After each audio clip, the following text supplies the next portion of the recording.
Legacy, l'héritage de Poudlard. Comment se fait-il que ce jeu de l'année n'a pas trouvé sa place dans mon esprit de joueur?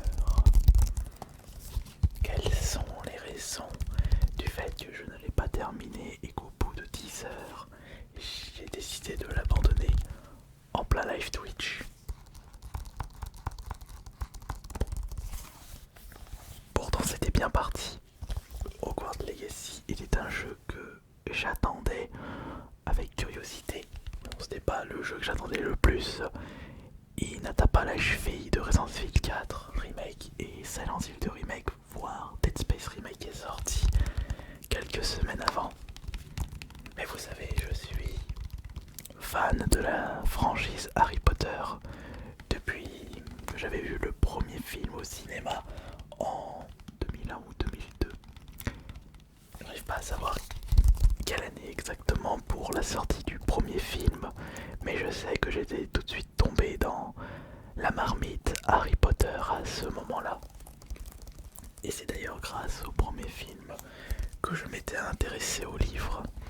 J'avais pu lire le deuxième tome en même temps que la sortie du deuxième et j'avais lu le troisième tome avant la sortie du troisième film.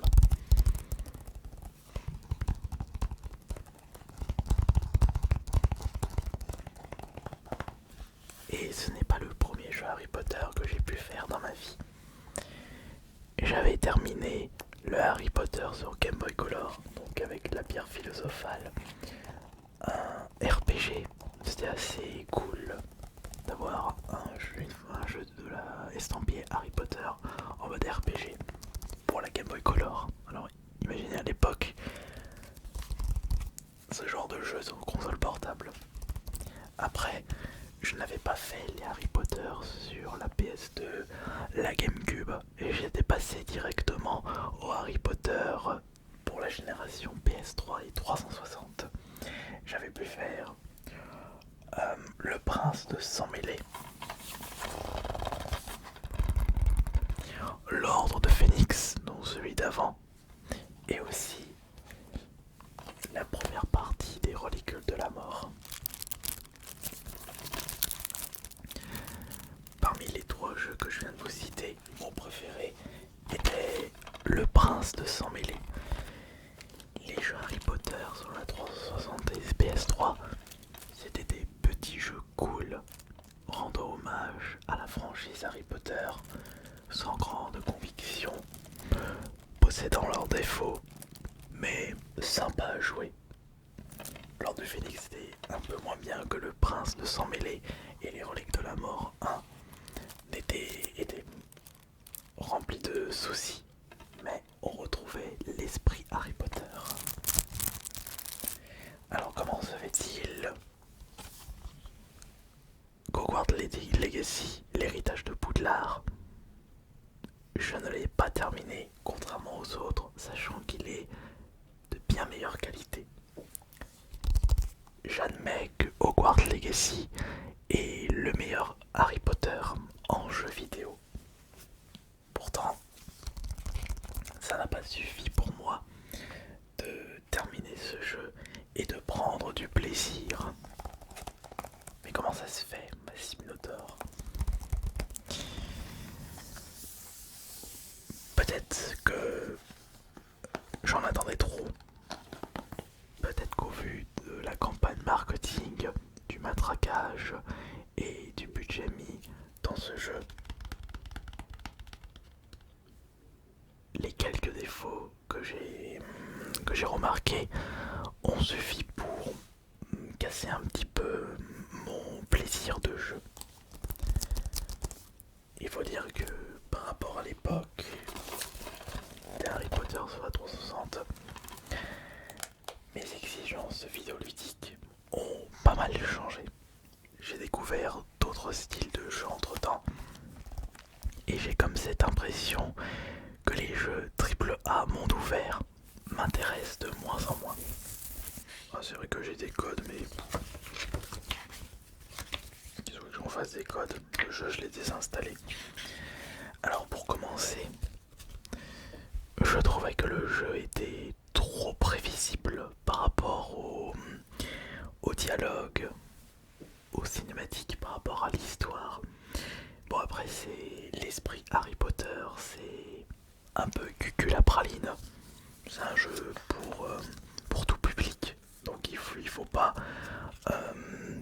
situations qui peuvent choquer les plus jeunes d'entre nous. Surtout qu'en ce moment, surtout du côté de la Pottermania, il ne faut surtout pas offusquer. Et ça se ressent sur l'écriture et les dialogues. C'est pas comme si on jouait à un GTA. Enfin, c'est vrai que la comparaison est un petit peu grossière, mais juste après avoir abandonné Hogwarts Legacy, je me suis lancé GTA 4 que je n'avais jamais pu voir auparavant et je prends plaisir à écouter les dialogues et les cinématiques parce que on ne peut pas prévoir ce qui va se passer dans GTA. Alors qu'Harry Potter, bah, on est les gentils, on est les plus forts, il faut aider l'école, les professeurs, faire les devoirs. À la longue, ça peut devenir un petit peu redondant. Alors ça, c'est bien entendu un défaut subjectif. J'en ai un autre, mais ça ne regarde que moi évidemment. Il y a un peu trop de cinématiques, ça parle un petit peu trop et par moments ça parle de façon inutile. Enfin, ça parle inutilement. Et je dirais que quand t'es plus en train d'écouter des dialogues et les blablas de tous les personnages, bah t'as pas l'impression de jouer, t'as plus l'impression de regarder une série. Et moi quand je joue à un jeu vidéo, bah je veux pas écouter du blabla de ce style là. Oui, c'est pour être mieux ancré dans l'univers de Hogwarts Legacy, mais à force, bah moi je décroche. Un peu d'action. Quand il y a l'action, les cinématiques sont primordiales pour souffler un petit peu et bien profiter des nouvelles cinématiques par rapport à l'histoire. Mais là, il y avait beaucoup plus de cinématiques, donc ça m'énervait un petit peu. Ça avait du mal on avait du mal à se mettre dans le feu de l'action. Pourtant, j'ai fait quelques donjons. C'était bien cool. Et je vous rassure, Hogwarts Legacy, je le range pas au même niveau que Cyberpunk parce que celui-ci, il n'est pas buggé. Il y a du travail concernant le développement, mais il y a des mauvaises idées qui ne m'ont pas vraiment plu. À commencer par la diversité des ennemis. Je n'ai relevé que des gobelins, des armures ensorcelées, des trolls, des braconniers, et c'est tout.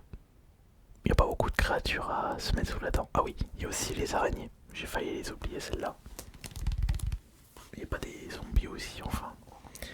J'ai pas trouvé que le bestiaire était diversifié. Et les boss, bah, des gros trolls, des gros chevaliers. Déjà qu'ils sont faciles à bouler. C'est pas assez épique, c'est pas assez prenant. Après ça c'est peut-être parce que j'ai un peu trop joué aux Souls et Elden Ring. Mais ça se voit si on compare avec Elden Ring, parce que Hogwarts Legacy c'est un action RPG à monde ouvert. Elden Ring a mis la barre tellement haute que ça risque d'être très très compliqué pour les autres développeurs de proposer des aventures d'une qualité pareille. Au moins c'est bien, ça a relevé la barre pour que les autres développeurs puissent proposer quelque chose de poignant au même niveau qu'Elden Ring. Et le truc c'est que quand on découvre Elden Ring, qu'on a passé des dizaines d'heures et qu'on passe à d'autres mondes ouverts où c'est pas aussi facile, enfin c'est pas aussi difficile et le bestiaire n'est pas aussi diversifié, on ressent une petite douille. Mais le point qui m'a le plus énervé, c'est la gestion de l'inventaire. Ils ont repris le même principe que dans Assassin's Creed. Et c'est une très très très mauvaise idée de la part d'Avalanche de proposer ça. Je vais m'expliquer. Lorsque vous découvrez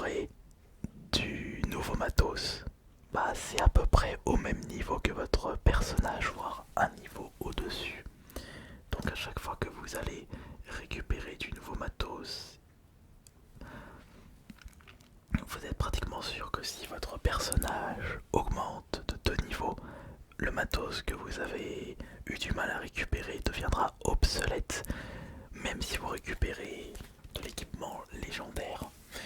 Un équipement commun de 3 niveaux de plus sera toujours de meilleure qualité. Donc c'est quelque chose qui ne pousse pas à faire du loot.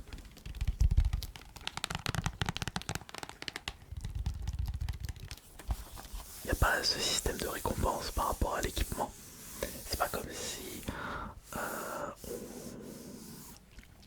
on joue à un jeu où l'équipement peut être amélioré en récupérant des pierres, des ressources.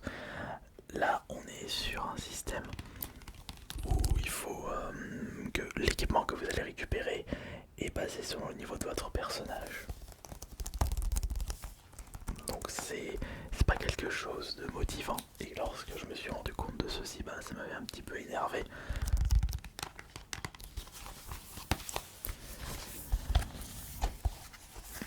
Après, vous avez des points de talent pour améliorer vos magies. Ça, c'est des trucs très classiques dans les jeux vidéo.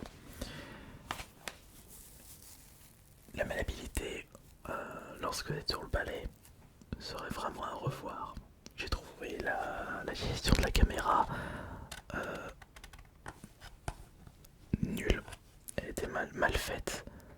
Sachant que des jeux avec d'avions, comme si le balai était remplacé par un avion, j'en ai joué énormément avec les Star Wars. Donc je sais pas comment ils ont géré les développeurs, surtout quand vous tournez avec le balai, quand vous allez assez vite, par exemple pour les phases de course, la caméra elle suit pas et vous êtes obligé d'utiliser l'autre joystick pour tourner la caméra.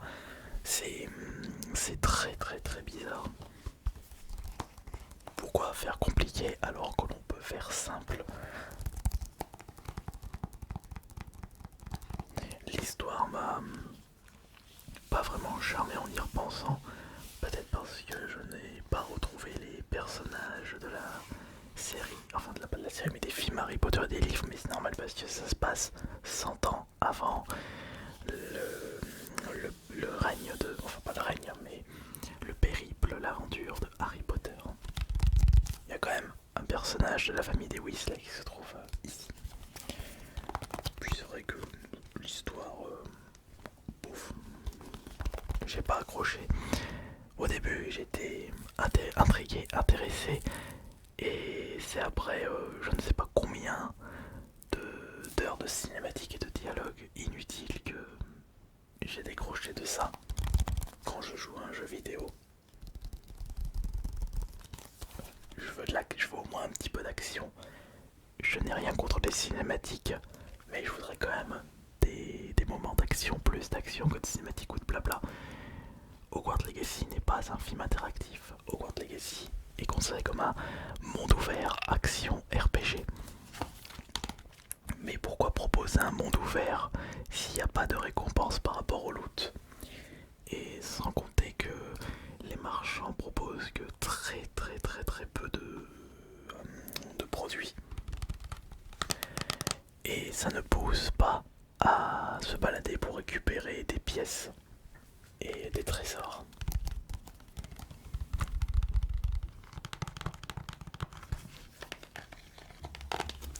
Je suis en train de demander qu'est-ce qui ne m'a pas plu. Après, je n'ai rien contre les phases d'action qui sont très bien. Ah oui, c'est bien beau de proposer plein de magies différentes, mais quand tu débloques les magies de feu, il suffit juste de bourriner et ça va vite fait. Ah oui, il y a aussi le fait que lorsque vous fabriquez des potions, vous êtes obligé d'attendre un certain moment avant de récupérer votre potion, et ça c'est un petit peu énervant. Les animations qui durent 30 secondes, 1 minute, ça une fois, mais après on a envie de zapper. On n'a pas envie d'attendre comme ça en mode la potion va se faire. La gestion des animaux, moi c'est bon, on joue pas à mon petit poney. Et c'est pareil pour la phase avec la salle sur demande. On avait l'impression de jouer à M6 Déco. Et là non, moi Ça me fait un petit peu énerver parce qu'il n'y a vraiment pas d'intérêt. Ça c'est vraiment de l'option gadget un petit peu inutile. C'est dommage. Donc Hogwarts Legacy possède plein de bonnes idées, mais l'expérience est gâchée par rapport à des fonctionnalités totalement inutiles. Et le pire c'est que on ne laisse pas le choix aux joueurs. On veut suivre la trame principale. Bah non, ton personnage n'est pas assez fort, il faut que tu fasses les quêtes secondaires. Bah alors c'est des quêtes principales plutôt les quêtes secondaires.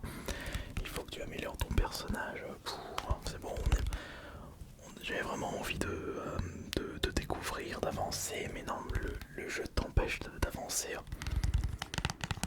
Après, c'est vraiment une remarque et un défaut très subjectif de ma part, parce que lorsqu'on aime bien un jeu, on a envie de le découvrir de fond en comble et de faire les quêtes secondaires, mais je n'ai vraiment pas eu cette envie avec Hogwarts Legacy.